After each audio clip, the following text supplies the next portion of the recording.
بسم اللہ الرحمن الرحیم۔ ایک میاں بیوی کی آپس میں بڑی محبت تھی۔ ایک حاسد کو ان کی محبت پسند نہ آئی اور وہ ملازم کا بھیس بدل کر ان کے گھر آیا اور منت سماجت کر کے ان کے گھر ملازم ہو گیا۔ چند دنوں کے بعد یہی حاسد ملازم دکان پر پہنچا اور میاں سے کہنے لگا، غضب ہو گیا، آج میں گھر پہنچا تو میں نے بیگم صاحبہ کو کسی غیر مرد سے گفتگو کرتے ہوئے دیکھا۔ میں نے چھپ کر ان کی گفتگو سنی تو معلوم ہوا کہ وہ غیر مرد بیگم صاحبہ سے کہہ رہا تھا کہ وہ آپ کو قتل کر ڈالے تاکہ راستہ صاف ہو جائے، اور بیگم صاحبہ اس بات پر تیار ہو گئی ہیں۔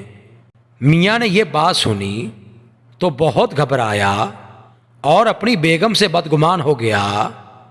ادھر یہ حاسد ملازم گھر پہنچا تو بیگم صاحبہ سے کہنے لگا کہ آپ کے میاں نے کسی غیر عورت سے تعلق قائم کر لیا ہے، اسی لیے اب وہ آپ سے کھچے کھچے رہنے لگے ہیں۔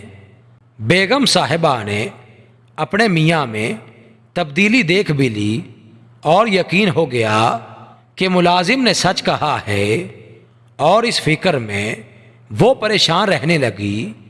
چند دنوں بعد بیگم صاحبہ سے ملازم نے کہا کہ اگر آپ اپنے میاں کی داڑھی کا ایک بال اسرے سے کاٹ کر مجھے لا دیں تو میں خدا رسیدہ سے اس کا ایک ایسا تعویذ بنا کر لا سکتا ہوں جس کی برکت سے آپ کے میاں اس غیر عورت کا خیال چھوڑ دیں گے اور آپ سے پھر وہی پہلی والی محبت کرنے لگیں گے۔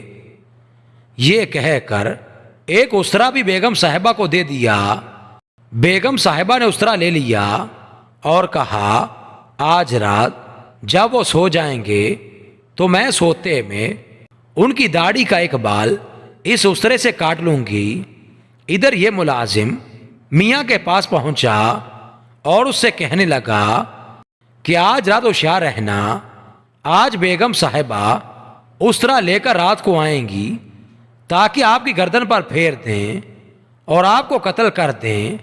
میاں رات کو گھر گئے تو پریشانی کے عالم میں چارپائی پر لیٹے، لیکن نیند کہاں، آنکھیں بند تھیں لیکن جاگ رہے تھے۔